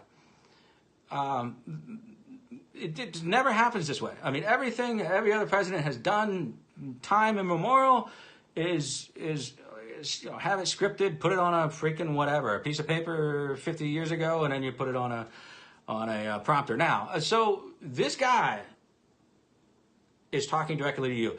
How in the world do we take the greatest upset in political history? screw Truman over Dewey. The greatest political upset in American history, President Donald J. Trump, who just starts coming in and wreaking havoc all over the place and starting to have a real run of success in the face of a monumental tide against him internally. And the guy tweets out his every thought, probably shit that he shouldn't be doing. He's probably on the toilet, some of these times, firing off these tweets. And, people are just like, oh, my God, you have to tell us everything. And the answer is yes, he does, and that's how he communicates with us. So how do you take this by and large greatest political conquest ever, and why are you attaching some weird intrigue to it? That the president is speaking to you through a secret plan and a secret this, and why do you attribute every move he makes to a game? And it happens every single time. Every single time. It started, regrettably, with General Flynn's resignation, and then ultimately under investigation for lying to the FBI regarding his conversation with Kislyak or whoever. So, or Larimov or whoever the hell it was. So it started then with no, this is a trap. This is a trap. Michael Flynn had to trigger the trap to get the deep state against him so that they could be exposed for what they were doing to Trump. Now, think about what you're saying. A 3-star general went from going to be the next national security advisor to being ruined financially, his entire family under investigation, including his own son, having to basically almost put his home up for sale and try to raise enough money that he didn't go broke. And then his career, of course, his reputation is ruined, and irreparably, forever. So tell me again which trap that triggered. Again, that started this nasty string of 4D chess stuff. And then, of course, after the fantastic address to Congress, joint address, what do we do with it within the next 24 hours? Jeff Sessions recuses himself, and all hell breaks loose. And then, at that point, a lot of anger directed towards Sessions, and then it was all, up, this is 4D chess. This is 4D chess.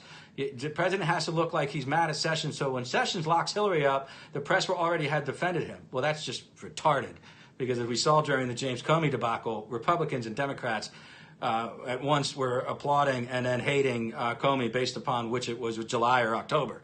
So, think about it. It's dumb, and it doesn't work. It doesn't matter what the press is saying about Jeff Sessions right now. The second that Jeff Sessions would do something outside of his recusal, they would come down on him like a ton of bricks. So that was stupid. And I remember thinking, that's when things got shaky, when I was like, I don't really want to do too many appearances with this Bill Mitchell guy anymore, because he kept talking about 4D chess and all this other shit.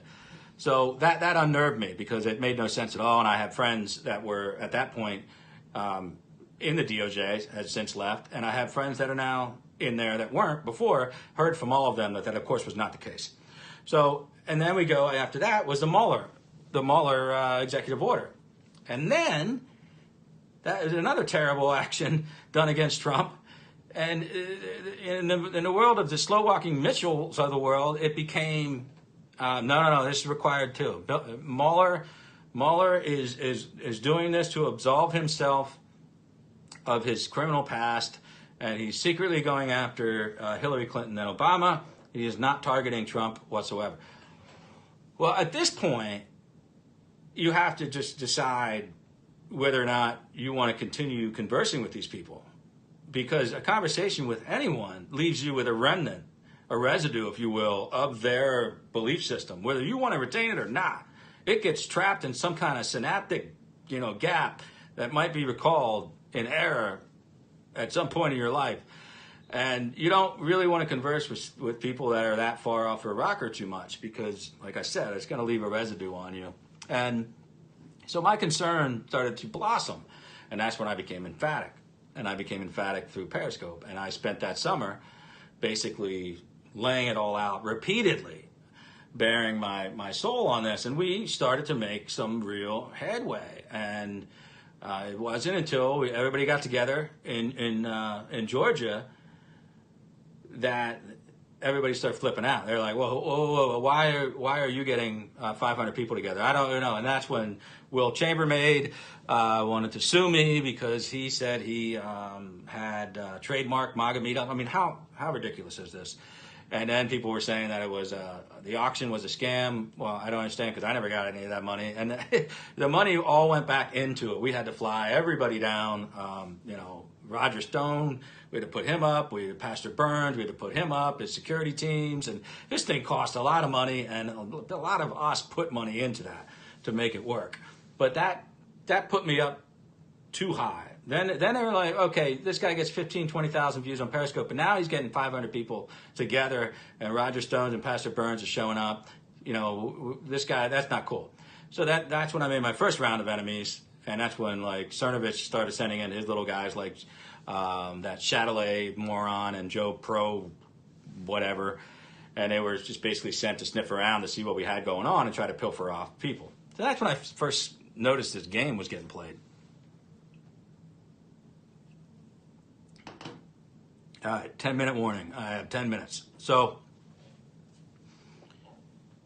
long story short, Kovefe Fest ended up, which was months later, right before November, was another example of this. And this was like, well, this isn't, they can't tolerate it. They somehow or another, I wasn't feeding enough egos or sharing enough of what they thought I should have been sharing. And so they split off into this little renegade rogue group, and of which, Baby Chin Dilley is a part of now, and Praying Medic, and all these other people that literally I have no idea what I ever did to them. Don't care. So I will help people out if I think they're good people, and they're honestly good people that I don't know, or I've met them in person once or twice. They seem like good people, and I can help. I will help. If I think you need encouragement to maybe get over your shyness and do Periscope so you can be involved more into the community of Trump supporters, I did that time and time again. All those people eventually turn against you because you can't give them enough time and attention. They want their own. So then they kind of form their own little group, and but they have no content. So that's the problem. And then then you become an Orwellian unperson to me because I don't care. So it's never going to bother me. So I just, again, my dispassionate nature, I won't fight back that hard on that stuff. It's just kind of ridiculous. Now, you make up lies like $6,000 golf. That's just stupid. I don't even know where anybody got golf from anyway. There's nothing golf on there. Anyway, they tried a bunch of complaints to the FEC, and never anything but a perfect rating thus far from the FEC. And again, it really drives them nuts is that I haven't taken a dime. Glenn hasn't taken a dime, and Brian gives money just to keep the thing going while donorship is down in the off season. And so the attacks on Hassin's a big boy. He can tolerate it. He's got a beautiful freaking house in the hills. The kind of car that they thought I bought, Brian already had because he does very well in life, and they will try to somehow mitigate that, but they really can't. Denigrate it, whatever they will. Brian Hassin is a great person, and Dilley, you don't hold a candle. I know you, and if you're not careful, more people will know you as well. So I don't care. You will never, ever touch the numbers that I used to do on Periscope, first of all, even with your little daily drops. You will never, ever touch them. And that's because we had an honest arrangement between me and the viewing audience that I was going to put together as much content as possible and also have a little bit of a good time while we were doing it. And in order to do that, you actually have to have personality, which you don't have, Baby Chin Dilley. And then, of course, I can't imagine, even in any type of moment of anger, using the language to describe somebody as kind and well-meaning as Ginger McQueen to what you did. So you're kind of the lowest of the low. You're kind of lowest of the low. So again, I'm not reading any comments, and I apologize for that. So the haters are going to be in there, and I really don't care. I just don't care anymore. I just don't care. And I'm not going to hand feed you any information anymore. And it's sad because that takes away a lot of information that we would otherwise be exchanging. But I can still do that in certain DM rooms with people that I'm still very much in contact with. And I can still do that at events that I'll be at. And you can't stop us from, going to events and being together. You just can't stop us from supporting the president in a meaningful, truly meaningful way. So I can go to sleep at night. I can shave if I wanted to, but I don't. So I don't really have any skeletons in my closet. But all the people that are firing shots this direction at me, they all do. So again, if you want to come at me, I'm not going to dox your world if you want to get personal with me, then we can get personal and we'll make it a tit for tat thing. I'm a big boy. You can be big boys and girls. And we'll make it personal. So if you want to say that we have FEC filings that are inappropriate, like Vander Steele, emphasize the steal, Well, then let's talk about your bankruptcies, and let's talk about your taxes, and then for all the people that are joining late, this right here is 3 trade winds, circuit, whatever. This is the tax bill, the school taxes and garbage and utility taxes owed as of April 2018 by John Kruger and Ann Vandersteel of Bill Mitchell infamy. And that number right there, in case you can't see it, is $13,365. So whether or not that was paid, I don't know, but I know for years and years it was not. So you want to clean up your own shop before you start talking about us, because we actually are governed by a federal agency designed to look into every expenditure and has deemed it all thus far to be appropriate, and it's been going on now for a year, so I think we would be notified otherwise. So despite all the so-called frivolous complaints that were lodged against us. So I just, again, have to say, I mean, well, I'm sorry, I missed the total on the interest was $14,462.77. So I just, there are 2 numbers I want to throw out here. When you get these little tag teams of Vandersteel or Vanderscam, whatever you want to call her, and Baby Chin Dilley. Attacking anybody on their appearances, Dilley, is not a good idea for you. I mean, you're just not a good-looking guy. And it's kind of embarrassing for you, so you should probably stop doing that, particularly somebody who just happens to be pretty beautiful, like Ginger McQueen. And to attack her marriage, you don't know anything about it, and I think it's pretty much disgusting.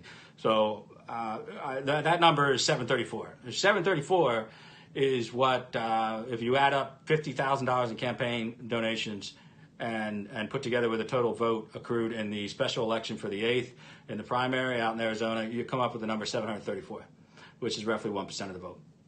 So, I mean, that's really hard to do. I mean, you must live outside the district, which he did, and you must be an idiot, which he is, and you must, frankly, have no ability to relate to your fellow humans in order to accrue such a low number of votes. And you could dismiss that all you want. I've run for office, granted not Congress because I'm not stupid. I finished first and as a borough councilman, and I tell you, I didn't campaign a bit, but my community knew who I was. And while it was a small community of less than 20,000 people, they all, I won convincingly because, of my actions and activities. I served on all kinds of boards. The Fire Service Commission. I served on the grounds and repairs and library boards, and I've been a part of all that stuff, including my local GOP, where I eventually, for a short time, became chairman until I decided, my God, I don't want to do that. But you have to understand, I've had a real life in this business, and I've been a real person in my community. You have never done any of that, so you have no moral authority to say anything about it to me. So, and certainly your time-honored grenade of alcoholism, which is kind of funny because the Dixie Cup or whatever from all the years that I did it just became kind of like the Fred shirt. And it's kind of funny because I have never had a DUI ever. I've never had a public drunkenness charge ever. I've never had any type of incident with alcohol-related, consequences. So I'm certainly speaking and reading when I'm doing Periscopes at a level that exceeds far more than what you could do on your finest day. So I'm kind of amused that people would say alcoholic. Okay, whatever. If so, then I'm a very highly functional alcoholic as far as it comes with my ability to write, read, and articulate my thoughts on Periscope. So again, I mean, could you imagine a debate between me and Brenden Dilley? I mean, I just can't even imagine it because it would just boggle the mind, because I don't know if I would be stupefied by the whole thing and stuck in a mental rut and unable to respond because of the level of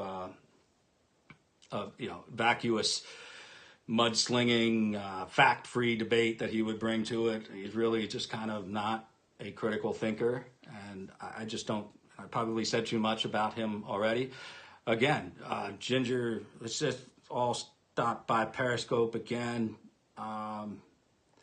Let's stop by Periscope one more time. Let's see if Dilley's over 4,000 yet from his earlier scope. If he hasn't deleted it. Dilley is now at 4,000 views, which, yay for you, dude. I don't care. But you said that Ginger McQueen had no following at all, no followers, no following, no influence, and hers is 11,000. So the math, I believe, is 7,000 more people watching her than you. So that just rounded her about 40% more. So yeah, not a good day to be Dilley, who now says he wants to start an Alex Jones-like InfoWars platform. He wants to find investors to build him an app. He has no idea what he's talking about, and the associated costs are phenomenal. I don't know how he's going to do that. He'll need more than the 50,000 he raised to get 734 votes.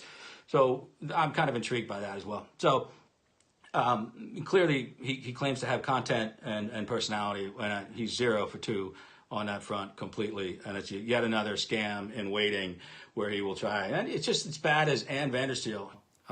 Probably my wife reminding me that I have to leave.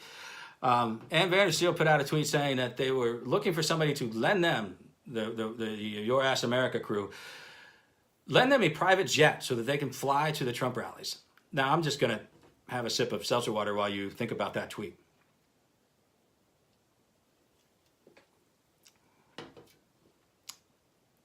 Lend them a private jet so that they could fly in luxury. Now think about this. You can't pay your taxes, right? I mean, you're Ann Vandersteel, you owe Florida about 15 grand, right? You want somebody to fly your scamming ass on a private, you want a G5. You can't even afford coach airfare to go, probably because Gonzalez Julio has probably pulled the plug on funding. You want to go to all the Trump rallies. Now, granted, what's the matter? RSBN not doing a good enough job for you? We got to fly Your Ass America to go and cover a rally that we can all watch on TV? Why? To interview cute people? But you can't afford a coach seat. It would be less arrogant to ask people to give you money so you could purchase a first-class ticket in luxury to fly around to all the Trump rallies. You want a private jet. It would be less arrogant to demand White House press credentials on the Air Force One press crew than to ask for a private jet. Think about what you're talking about. You're insane. Your level of scamming is just insane. So I have not much more to say on that front at all. I mean, I'm joking on it. It's pathetic. You want a private jet? Oh, boy. Yeah, that's who these people are. And again, I will have a lot of information coming out about Praying Medic, Dave Hayes, whatever his real name is. That's being put together right now. This is not a dox. This is merely an informational review for the people, for the over 300 Patreons and others giving to his PayPal and his so-called nonprofit, which he set up, which is dangerously close to getting into a criminal fraud situation. So it's when you start collecting money in that regards, you've got to do it under your own name and no false pretenses, and you've got to own up to your history. And if your history is an ugly divorce and spousal abuse charges and bankruptcies, then you know what? I think people have a right to know. It's just like running for office. You're going to find out about it. And if you go on the internet and ask for money, people are going to find out about it, okay? So the information that will be forthcoming on Q Baker Extraordinaire, Dave Hayes, and his membership with some occult organizations, his current wife's membership with some occult. I'll just give you a little hint. Denise, his wife, was a co-author of a book titled 666, and those were apparently short stories with a satanic, not religious, but satanic spin on them. So there's a lot more where that came from, including old Facebook admissions that he suffers from a dissociative personality disorder. And that may have resulted into his criminal charges. It may have resulted in the collapse of a previous marriage. It may have resulted in some custody issues and bankruptcies and what looks like a home foreclosure. But that's all business that needs to be aired out. That's not a doxing. if you write novels under what you claim to be your own name, and then you start up a nonprofit, hey, I'm on a nonprofit board.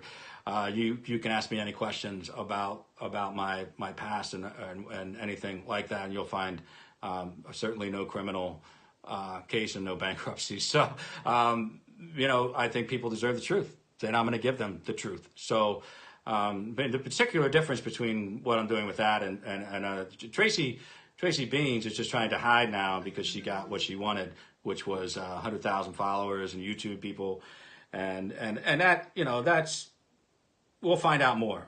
We'll find out more from James Brower and Jack Posobiec working together. And so I just want to leave it on this note.